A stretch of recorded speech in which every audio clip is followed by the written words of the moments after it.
aqui é Neil Armstrong. Vamos para mais uma aula de modelagem 3D e hoje nós vamos falar sobre texturas procedimentais. As texturas são aquilo que nós fazemos com os objetos para que eles se pareçam com alguma coisa. A gente falou de materiais, por exemplo, temos material vidro, espelho, madeira, mas a madeira ela não parece madeira se ela não tiver uma textura, que ela pode inclusive ser visual ou tátil, como se costuma dizer em design de interiores, por exemplo. Então, o que a gente vai fazer? Por exemplo, na última aula nós falamos sobre materiais. Esse cubo inicial sempre vem com material. Ele tem uma base color. Então, por exemplo, se eu mudo a cor aqui, ele vai ter essa cor. Então, peguei um vermelho. Ok. Mas não aparece aqui. Ele vai aparecer se eu colocar em Shading Mode. Ou no modo de render do Eevee, que já vem com sombreamento e etc. No caso, se eu desfizer isso, ele vai voltar para aquela cor. Mas eu posso também, existem essas opções com o material, e se eu quiser realmente que essa cor apareça, eu posso ir em Ctrl C na Base Color e colocar na Viewport Display Ctrl V, ok? Aí eu vou ter esse material com essa cor aparente. Às vezes não é interessante fazer isso não. No caso aqui a gente vai trabalhar com textura. Isso aqui é só para relembrar a questão da cor, que é apenas um dos aspectos, mas eu posso começar a falar sobre textura agora. Que é Texture Painting, o V-Editing, nós vamos ver depois. Esse cubo já está mapeado, digamos assim, a gente vai falar mais sobre isso depois, mas nós vamos falar hoje especificamente sobre Shading e texturas procedimentais. O que são texturas procedimentais? São texturas que são feitas através de procedimentos, como programas de computador, que você dá uma determinada variável, ele se comporta diferentemente de acordo com essa variável. Você também pode fazer uma analogia com desenhos vetoriais, por exemplo, baseados em cálculos matemáticos, aquelas splines, você pode fazer um zoom infinito. Essa é a vantagem. Por exemplo, eu vou colocar aqui uma texture, o Voronoi texture. Pronto, não aparece nada, obviamente, está em shade, está tudo ok, porque não liguei ele ao Principled BSDF. Então você vai fazer o seguinte, pega a distância, base color, pronto. Essa é a Voronoi texture, ok? Ela está bem espaçada aqui porque foi feito um UV prévio para ela. Então ela pode controlar, por exemplo, a cor. Eu posso dizer, não, eu pego essa questão de cor aqui, ele vai ter uma cor meio que aleatória. Eu poderia usar essa distância aqui como se fosse isso aqui em preto e branco para controlar as normais. Não vai funcionar porque você está ligando diretamente no normal.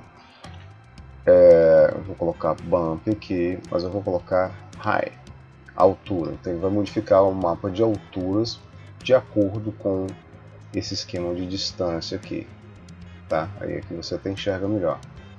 Você pode dizer que ele vai ter uma influência maior ou menor sobre isso, e essa distância ela pode ser bem grande ou bem pequena. Então você consegue ver mais ou menos assim. Se eu colocar color aqui novamente, você vai ter uma mistura com cores aleatórias.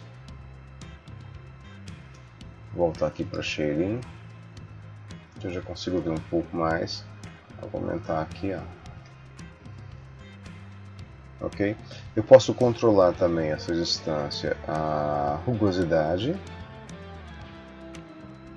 Fica um pouco difícil de ver com essa coloração toda, então eu vou voltar aqui para Base Color como sendo aquilo lá. O Scale, à medida que eu aumento, ele vai aumentando também. O número, na verdade, vai ficando menorzinho o tamanho dos elementos. Randomize, se eu coloco 0, ele vai ficar praticamente um cubo Borg ou coisa parecida.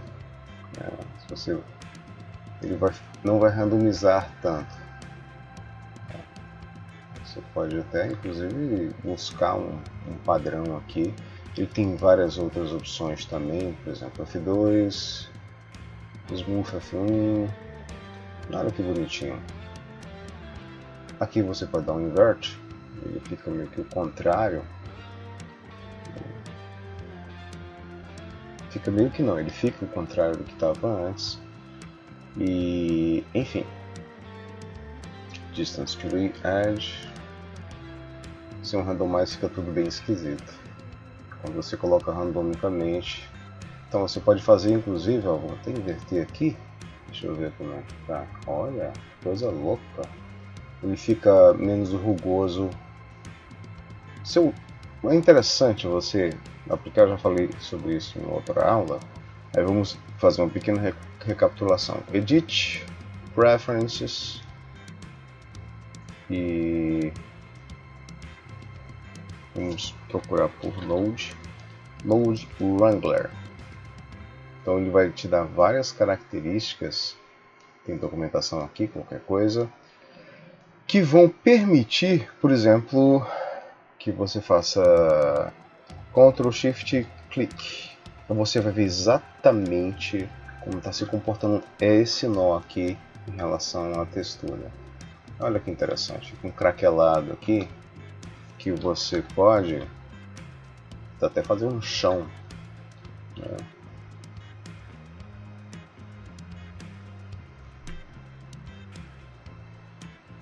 Um piso de seca, por exemplo, ou um piso normal, enfim. Isso é apenas um dos exemplos. Eu posso ter um outro aqui, por exemplo, um outro tipo de textura que é o... É bom experimentar com todos eles, né? Mas um que eu acho bastante interessante, por exemplo, é o Brick. Não vamos ver ele na próxima parte. Checker. Ctrl Shift T, olha só, um xadrezinho que você controla as cores desses elementos aqui para ficar do jeito que você quiser. Você pode inclusive trocar tudo aqui, trocar base color para cá, não vai dar para ver nada aqui porque Ctrl Shift clica e pronto. Olha só como ficou bem maluco, né? Se tirar a randomicidade disso aqui, a aleatoriedade no caso.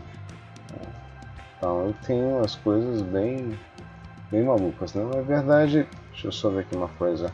Ctrl Shift clique aqui, ele vai pegar só a cor, Ctrl Shift clique aqui. Eu vou tirar esses elementos.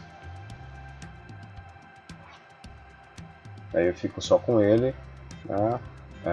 O factor é exatamente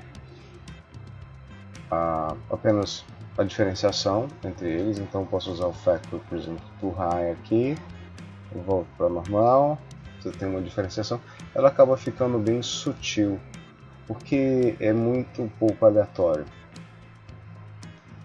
O que você pode fazer uma escala assim, por exemplo, a 2, ele vai pegar exatamente o cubo, é bem interessante. O facto pode ir, por exemplo, para rugosidade, então você vai ter uma parte bem lisa e outra parte bem rugosa, e a especularidade também, nada mais ou menos o mesmo.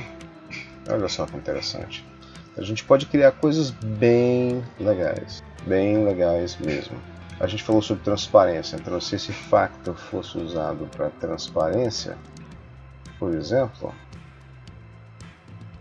é claro que a gente precisa, vindo aqui no material, por exemplo, colocar o Blend Mode, por exemplo, Alpha Hashed, Alpha Clip, o Alpha Hashed, né? Talvez a cor seja mais interessante para o Alpha, porque ele coloca tudo meio com os elementos mais interessantes. Enfim, o Factor, tocar o Factor mesmo, ok? Então a gente pode brincar bastante com esses tipos de... Deixa eu ver aqui uma coisa, talvez assim fique melhor. Olha só que interessante. Então a gente consegue fazer maravilhas, lembrando que essas texturas elas são... Lembrando que essas texturas são procedimentais, então elas são recalculadas, então assim, teoricamente você tem uma resolução infinita. E é mais ou menos isso mesmo, é isso que quando você chega próximo ele recalcula, ok? Então assim, é só para dar uma introdução a esse tipo de textura. Se você tirar a cor, se você colocar a cor, então ficamos assim. Um abraço, até o próximo vídeo, onde nós vamos montar uma cena utilizando esse tipo de elementos aqui.